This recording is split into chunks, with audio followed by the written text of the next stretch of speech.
Fellow Hyrulean, what audiences are working on Facebook? How do you make good, juicy audiences to get you a big, juicy ROI so that you can buy a lot of juice? That was a horrible way to open this up, but I'm going to show you how to do it in this video.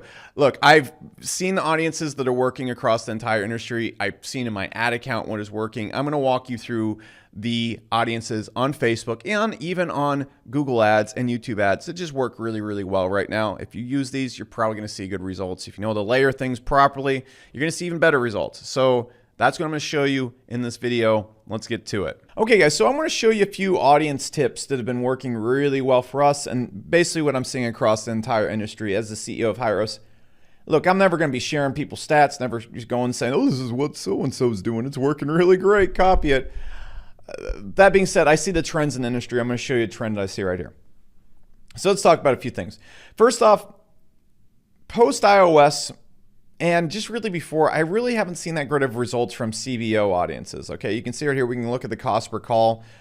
If we're just looking at basic Facebook stats right here, these are usually pretty inflated. Okay, I'm going to be straight up. I have the actual higher stats in my dashboard. Our cost per call, I would say, is probably about 25% higher. What I'm seeing a lot in Facebook when it comes to targeting is how they decided to counter the update was just by, I don't know, I think taking a little bit more credit than they used to for conversions.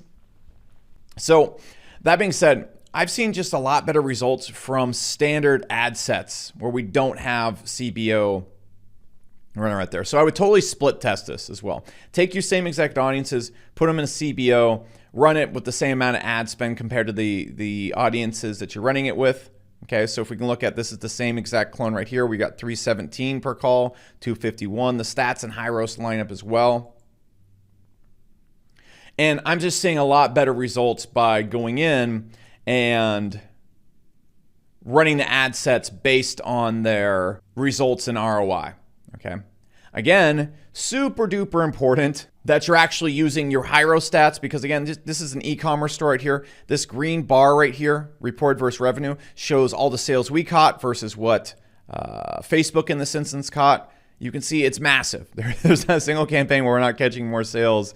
And if you're not working with your campaigns that are delivering a much higher ROI, for example, this one right here, Facebook said it generated $300 in sales. It actually generated almost 694, almost a 2x ROI versus like a little 10% ROI right here.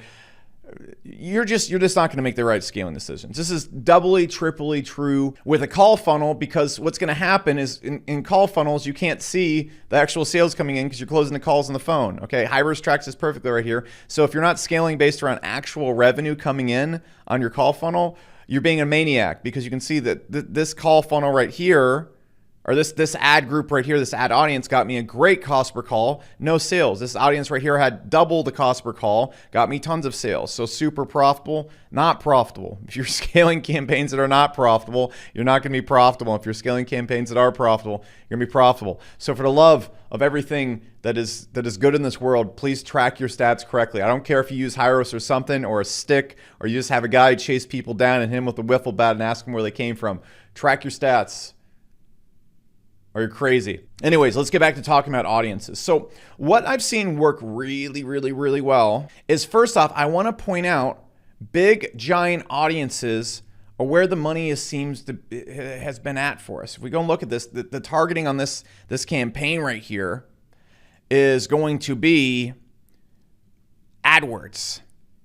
That's it. Age 24 to 55. Okay, I'm not targeting 18-year-olds. You got to use some logic right here. Hyros is targeting businesses doing at least $40,000 a month in revenue, so obviously that's not going to be many 18-year-olds. Okay, there's a few ballers out there. I guess we're going to miss them. This is what works best right here. But I'm just using a big old giant audience. And a lot of people try to avoid these like the plague. They use like really small audiences. They do like a lot of layering.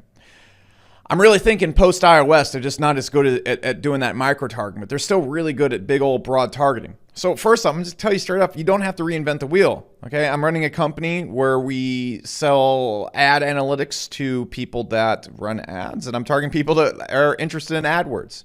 Just a big old, juicy, giant audience. Let's go. What's also been working super well for us, and I'm seeing across the industry, is more sale-focused audiences. Okay, so a lot of people put in their add to carts, they put in their opt-ins, they put in their calls. ROI wise, this doesn't make any sense because calls and add to carts and opt-ins don't pay the bills. Revenue does. Okay, so you can easily see our best campaign right here, performance wise, has been a sales focused lookalike audience of around 3%, which is pretty huge. Okay, that's like millions and millions of people. And again, we're just seeing this line up across a lot of our actual customer audiences. So how are you making these? Very simple. Just go to audiences, upload a list of all your customers, create a 3% audience around. That's really where we're seeing the sweet spot up. I'm going to be experimenting a lot with like 5%, 8%. But as you can see, when we usually start to crack that 5% area, looking at it right here, it really kind of starts to break down. So we're looking at usually 3% sales audiences. This call audience right here is doing good, but you can see the sales audience it's doing a little bit better. Again, there's not enough data right here to make a super huge conclusion. But again, the sales audiences also brings in more sales overall as well. Okay, so this is what I've been seeing working on Facebook. Big, giant audiences. You would think the opposite. Now that we got iOS doing all sorts of things, we want to micro down, micro down, micro down. No. Facebook already has the targeting data on your pixels, and if you're using high-risk conversions to send in tons of accurate data, it has really good data for your pixels. You should be using high-risk, and you should be sending in offline conversions into Facebook because it gets you more sales in the Facebook, more accurate sales, more accurate data leads to more accurate targeting. Okay, I keep repeating all these really basic, simple things that everyone should use. You should use it. Anyways, so let's now talk about what's working really well at Google. So I want to show you some of our best performing audiences. Okay, and there's a few little weird things I do, but I'm looking at the cost per call and everything that's coming in here, and we're just using kind of broad metrics right here. Let's look at a super basic audience, because what people usually do wrong when they're on YouTube is they try to make these really complicated audiences, when you really don't need to make that complicated of audiences. Okay, so if we look at this audience right here, what's the custom audience? It's an intent audience. I absolutely love intent audiences because they go and target people based on their intent. So people who are intent on looking up ClickFunnels. Okay. Very small audience right here. You can see I only have the keywords ClickFunnels and ClickFunnels split apart in there. Audience is absolutely great. What a lot of people try and do is they try and get every single keyword ever found in the history of something. You don't need to do that. You can see these big keyword intent audiences. This has worked for me scaling webinar offers. I've seen this work on e-commerce offers. I've seen this work in call funnel offers. This is one of the biggest secrets to AdWords right here. It's just keeping it simple, okay? And a lot of people always ask, do I want to use keyword audiences or I want to use, what do I want to use? Intent audiences get you 90% of the way there. Okay, here's another one that we've used a whole lot, okay?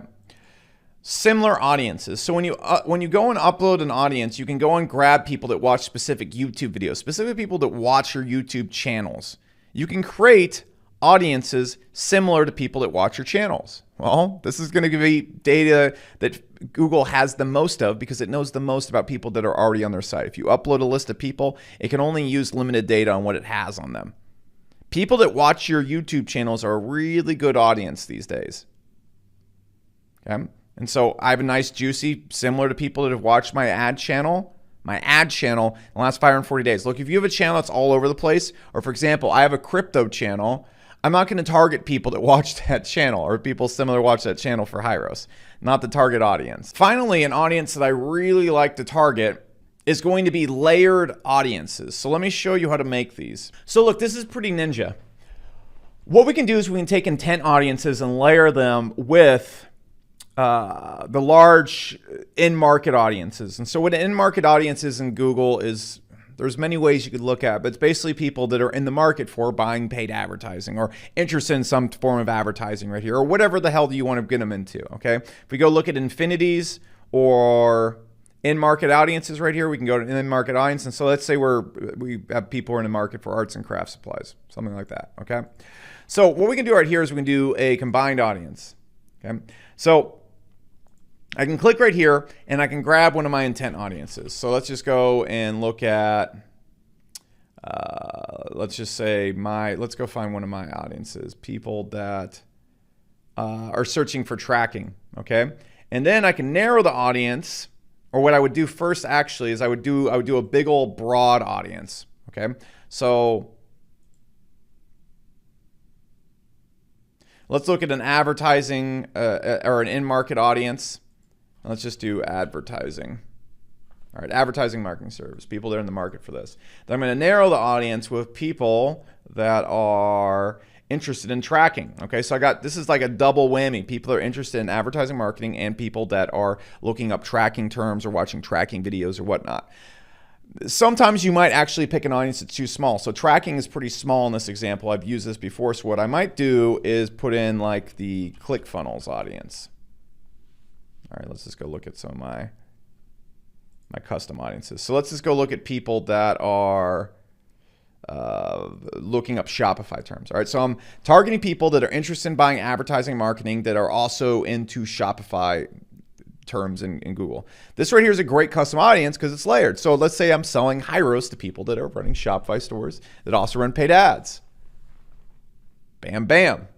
Okay, these audiences work really well, and a lot of them can scale really far, so you're just getting a little bit more accuracy out of your audiences. Now we can keep narrowing it down, but I usually only like to use 2 layers. After that, you're really splitting it up too much. You're not going to get the amount of traffic that you want. And those right there, guys, are the audiences I'm seeing working. They're not nearly as complicated as some people would think they need to be, okay? Overall, after the iOS update, I'm seeing big chunky audiences are working. Okay, and the way you could also, again, need to justify if an audience is working or not by tracking it correctly so you can see if it's actually generating sales. That's it. So that being said, guys, that's the video for today. Be sure to subscribe to this channel because I'm constantly releasing videos that teach you new things about your ads to get more effectiveness out of your Hyros accounts if you're using it. On top of that, guys, if you are not using Hyros, you should track your ads correctly. We'll make you a lot more money. We literally guarantee it. There's a link below this video and tons so you can check that out. Also check out my ad mastermind because I have more results teaching people how to run YouTube ads and Facebook ads correctly than any other ad mastermind online. You can check that out below as well. On top of that, go browse around this channel. I have YouTube courses, Facebook courses, scaling courses, ad copy courses, sales video copywriting courses.